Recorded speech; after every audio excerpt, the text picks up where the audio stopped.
열왕기하 16장 우리 한 절씩 교독하겠습니다. 르마의 아들 베가 제70년에 유다의 왕 요담의 아들 아하스가 왕이 되니 아하스가 왕이 될 때에 나이가 20세라 예루살렘에서 16년간 다스렸으나 그의 조상 다윗과 같이 아니하여 그의 하나님 여호와께서 보시기에 정직히 행하지 아니하고 이스라엘의 여러 왕의 길로 행하며 또 여호와께서 이스라엘 자손 앞에서 쫓아내신 이방 사람의 가정한 일을 따라 자기 아들을 불 가운데로 지나가게 하며 또 산당들과 작은 산 위와 모든 푸른 나무 아래에서 제사를 드리며 분향하였더라. 이때에 아람의 왕 르신과 이스라엘의 왕 르마의 아들 베가가 예루살렘에서 올라와서 싸우려 하여 아하스를 에워쌌으나 능히 이기지 못하니라. 당시 아람의 왕 르신이 엘랏을 회복하여 아람을 돌리고 유다 사람을 엘랏에서 쫓아내었고 아람 사람이 엘랏에 이르러 거기에 거주하여 오늘까지 이르렀더라. 아하스가 아스로 왕 디글랏 빌레셀에게 사자를 보내어 이르되 나는 왕의 신복이요 왕의 아들이라. 이제 아람 왕과 이스라엘 왕이 나를 치니 청하건대 올라와 그 손에서 나를 구원하소서 하고 아하스가 여호와의 성전과 왕문 곳간에 낸 은금을 내어다가 아스로 왕에게 예물로 보냈더니 아스로 왕이 그 청을 듣고 곧 올라와서 다메섹을 쳐서 점령하여 그 백성을 사로잡아 기르로 옮기고 또 르신을 죽였더라. 아하스 왕이 아스르 왕 디글랏 빌레셀을 만나러 다메섹에 갔다가 거기 있는 제단을 보고 아하스 왕이 그 제단의 모든 구조와 제도의 양식을 그려 제사장 우리에게 보냈더니 아하스 왕이 다메섹에서 돌아오기 전에 제사장 우리야가 아하스 왕이 다메섹에서 보낸 대로 모두 행하여 제사장 우리야가 제단을 만든지라. 왕이 다메섹에서 돌아와 제단을 보고 제단 앞에 나아가 그 위에 제사를 드리되 자기의 번제물과 소제물을 불사르고 또 전제물을 붓고 수원제 짐승의 피를 제단에 뿌리고 또 여호와의 앞 곧 성전 앞에 있는 그 롯대잔을 새 제단과 여호와의 성전 사이에서 옮겨다가 그 제단 북쪽에 그것을 두니라. 아하스 왕이 제사장 우리야에게 명령하여르되 아침 번제물과 저녁 소제물과 왕의 번제물과 그 소제물과 모든 국민의 번제물과 그 소제물과 전제물을 다 이 큰 제단 위에 불사르고 또 번제물의 피와 다른 제물의 피를 다 그 위에 뿌리라. 오직 놋제단은 내가 주께 여쭐 일에만 서게 하라 하며 제사장 우리야가 아하스 왕의 모든 명령대로 행하였더라. 아하스 왕이 물두멍 받침의 옆판을 떼내고 물두멍을 그 자리에서 옮기고 또 놋바다를 노소 위에서 내려다가 돌판 위에 그것을 두며 또 안식일에 쓰기 위하여 성전에 건축한 낭실과 왕이 밖에서 들어가는 낭실을 아스로 왕을 두려워하여 여호와의 성전에 옮겨 세웠다가 아하스가 행한 그 남은 사적은 유다왕 역대지략에 기록되지 아니하였느냐.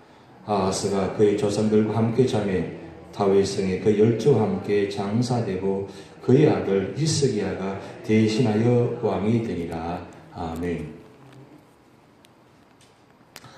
오늘 우리 찬송가 543장을 불렀습니다만 가사가 굉장히 의미 있는 가사고 우리 신앙생활에 이 가사처럼 되었으면 참 좋겠습니다. 우리 1절 가사가 보면 어려움을 당할 때 나의 믿음 적으나 의지하는 내 주를 더욱 의지합니다. 세월 지나갈수록 의지할 뿐이세 무슨 일을 당해도 예수 의지합니다. 무슨 일을 당해도 어떤 어려움을 당해도 비록 내 믿음이 부정한 것 같지만 결국 주님밖에 없다는 사실, 그 믿음의 고백, 여러분의 고백이 되실 줄 믿습니다. 여러분 이 543장은 시편 37편 말씀을 가지고 건강한 찬양입니다. 여러분 찬송을 부르실 때 그냥 부르지 마시고 찬송가 제목 밑에 항상 성경 구절이 나와 있습니다.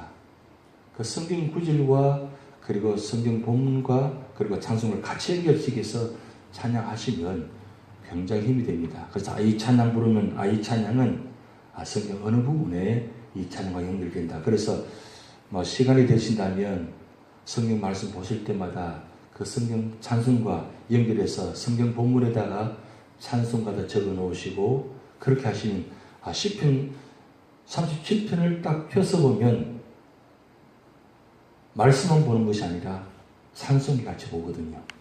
근데 여러분 신앙생활 할 때 순서가 참 중요합니다.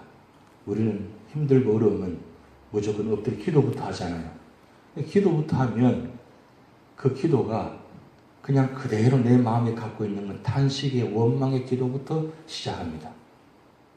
그런데 기도하기 전에 먼저 찬양을 부르고 찬양 부르면서 말씀을 읽고 말씀을 읽으면서 기도하게 되면 내가 처음 그 답답하고 힘들고 어려운 문제를 가지고 나와서 기도하면 내 기도밖에 되지 않고 내 토로밖에 되지 않는데 사실은 하나님 앞에 나와서 기도한다는 것이 뭐냐면 그 내 마음을 아른다는 뜻인데 어떻게 보면 하나님께 기도하기는 하는데 하나님 말씀에 의지해서 하나님 능력에 의지해서 기도하는 것이 아니라 내 환경을 바라보면서 기도하다 보니까 기도가 실족이 될 수 있다는 겁니다.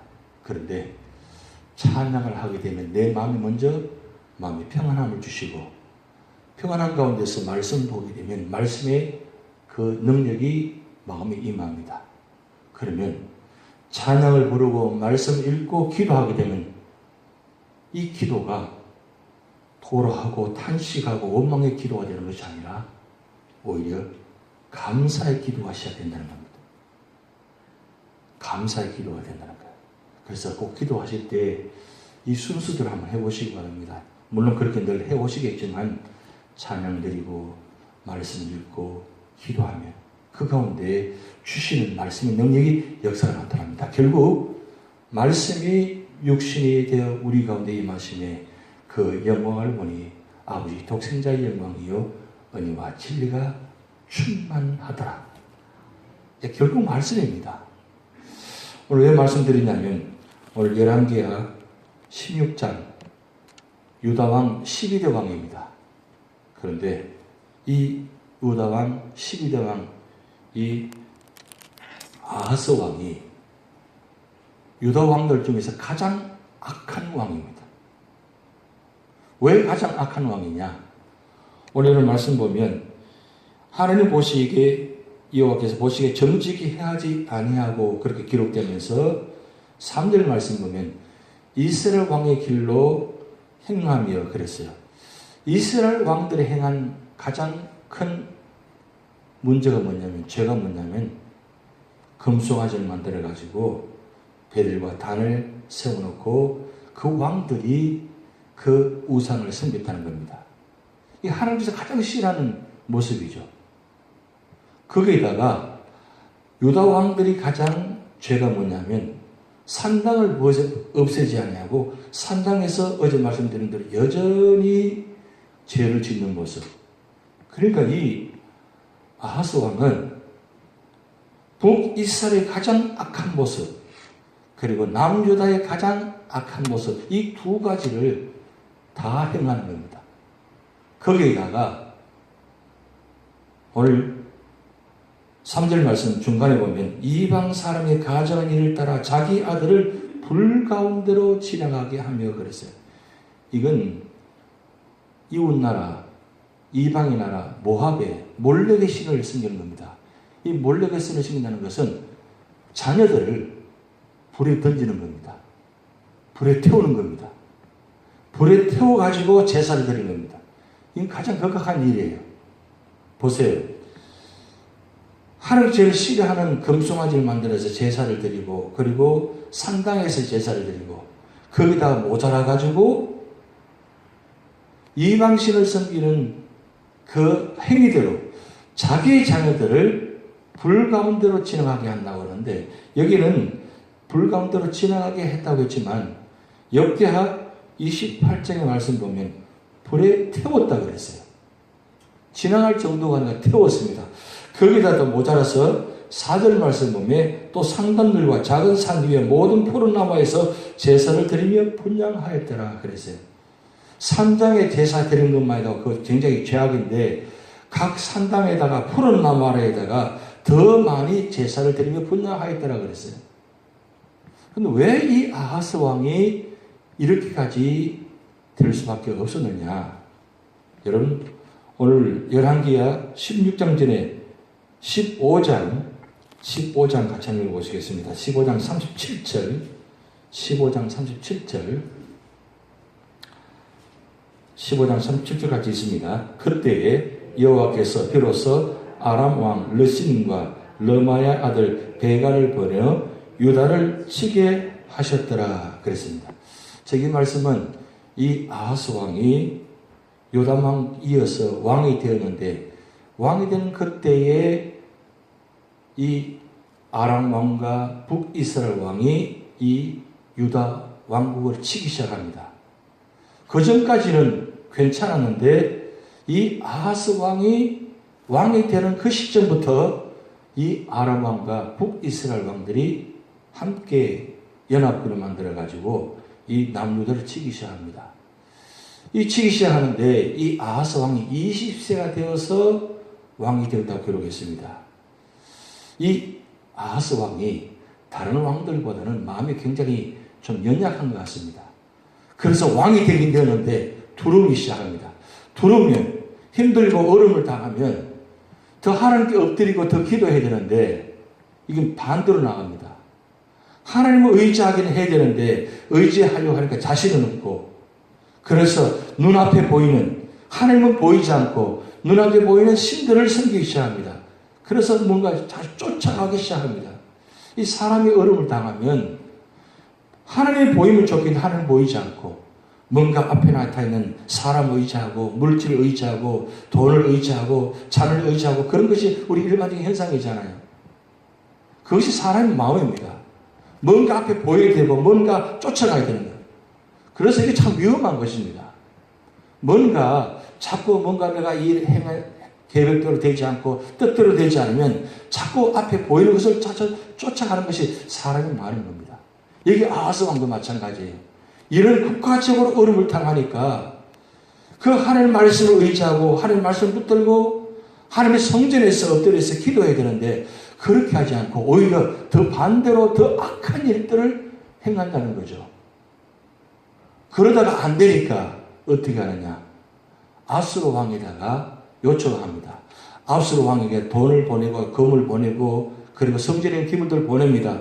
그러기도 안 되니까 다메섹에다 찾아갑니다.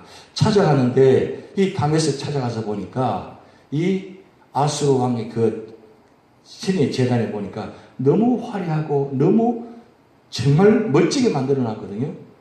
그러니까 이 아하스 왕이 이 아수르 왕의 제단을 그 그림을 다 그려가지고 이 제사장 우리아에게 보내가지고 성전 자체를 바꿉니다.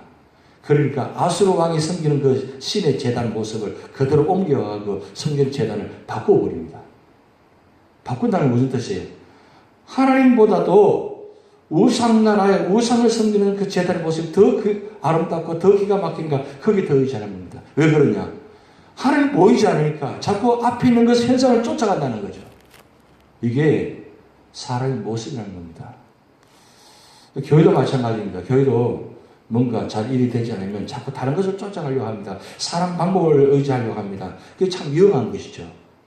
어려움을 당하면 당할수록 우리 가정에 무슨 일이 당한다 할지라도 그 일을 하나님 앞에 내려놓고, 비록 지금 이 순간에 그 문제가 해결되지 않다 할지라도 하나님 택한 백성은, 하나님 택한 사람은, 하나님 택한 자녀는 반드시 하나님 정하실 때 구원해 주신다는 그 믿음을 가지게 된다는 사실입니다. 여러분, 하나님밖에 없다는 사실을 우리가 알고 있습니다. 근데 알고 있으면서도 실질적으로 행할 때는 그 행함이 참 쉽지 않습니다. 그런데 어떻게 해요?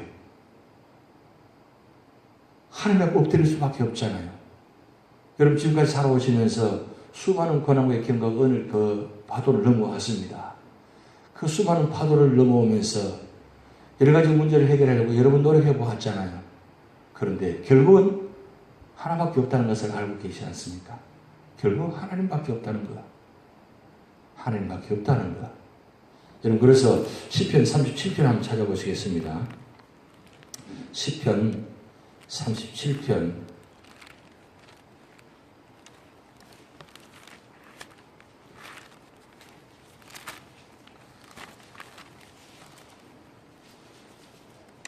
3절부터 7절까지 우리 같이 읽도록 하겠습니다. 시편 37편 3절에서 7절 같이 있습니다. 여호와를 의리하고 선을 행하라. 땅에 머무는 동안 그의 성신을 먹을거리로 삼을지어다. 또 여호와를 기뻐하라. 그가 내 마음의 소원을 내게 이루어 주시리로다. 내 길을 여호와께 맡기라. 그를 의지하면 그가 이루시고 내 의를 빛같이 나타내시며 내 공의를 정의 빛같이 하시리로다. 여호와 앞에 잠잠하고 참고 기다리라. 자기 길이 형통하며 악한 꾀를 이룬 자 때문에 불평하지 말지어다. 자, 23절, 24절 같이 있습니다. 여호와께서 사람의 걸음을 정하시고 그의 길을 기뻐하시니 그는 넘어지나 아주 엎드러지지 아니하면 여호와께서 그의 손으로 붙드시니로다. 내가 어려서부터 늙기까지 의인이 버림을 당하거나 그의 자손이 걸식함을 보지 못하였도다. 그는 종일토록 은을 베풀고 구워주니 그의 자손이 복을 받는도다. 악에서 떠나 선을 행하라. 그리하면 영원히 살리니 여호와께서 정의를 사랑하시고 그의 성도를 버리지 아니하시니로다. 그들은 영원히 복을 받으나 악인의 자손은 끊어지리로다. 아멘. 여기 말씀처럼 성도를 버리지 아니하신다. 여러분, 우리는 성도입니다. 성도입니다. 이 성도는 두 가지 뜻이 있는데 거룩한 길을 걸어간다. 그리고 거룩한 물이다. 이렇게 두 가지 의미가 있는데 이 거룩한 물이라는 의미가 더 강하죠. 근데 중요한 건 하나님께서 우리를 성도로 바라보신다는 겁니다. 우리를 세워줘서 성도가 될 수 없는 사람인데 자격이 없는 사람인데 우리를 성도로 세워주셨습니다. 성도로 세워주셨다면 하나님은 우리를 보호하시고 축복하신다는 뜻입니다. 그러기에 힘들고 어려우셔도 참고 기다리시기 바랍니다. 혹여 참지 못하고 잘못 실수해서 내 말 한마디, 내가 잘못하는 행동 때문에 그 하나님보다 더 앞서서 나가다 보니까 실수하고 또 실패할 수 있습니다. 그러기에 잠잠하고 참고 기다려야겠어요. 그러면 하나님께서 생각지도 못한 놀라운 방법으로 우리 기도의 문제를, 우리 삶의 자리를 하나님께서 인도하십니다. 여러분, 이 유다왕 아하스 왕이 하나님을 의지했더라면, 하나님을 엎드렸다면 어떻게 됐을 것 같아요? 하나님께서는 사무엘하 16장 7절을 보면 이 다윗 언약을 주셨는데 이 다윗 언약은 내 왕위를 영원히 보존하리라 약속하셨어요. 왕위를 영원히 보존하리라 약속하셨는데 이 약속을 붙잡았더라면 그가 그렇게 마지막 그렇게 비참은 끝나지 않았을 텐데 그 말씀을 의지하지 않으니까 결국 자기 방법으로 세상적인 방법을 하다 보니까 결국 자기도 죽고 다른 사람 나라 백성들까지 망하게 되는 이 힘든 일을 보여주고 있잖아요. 내 한 사람이 믿음이 서는 게 중요합니다. 교회도요, 가정도 내 한 사람이 믿음에서 있으면 그 한 사람 때문에 교회가 살아나고 가정이 살아납니다. 여러분 가정, 여러분의 그 믿음이 그만큼 소중하다는 겁니다. 그래서 끝까지 견디시면서 찬송과 말씀 기도로 승리하신 여러분 되시기 바랍니다. 같이 기도를 하시겠습니다. 하늘에 계신 우리 아버지여, 이름이 거룩히 여김을 받으시오며 나라의 마옵시며 뜻이 하늘에서 이룬 것 같이 땅에서도 이루어지이다. 오늘날 우리에게 일용할 양식을 주옵시고 우리가 우리에게 죄진 자를 사하여 준 것 같이 우리 죄를 사하여 주옵시고 우리를 시험에 들게 하지 마옵시고 다만 악에서 구하옵소서. 대개 나라와 권세와 영광이 아버지께 영원히 있사옵나이다. 아멘.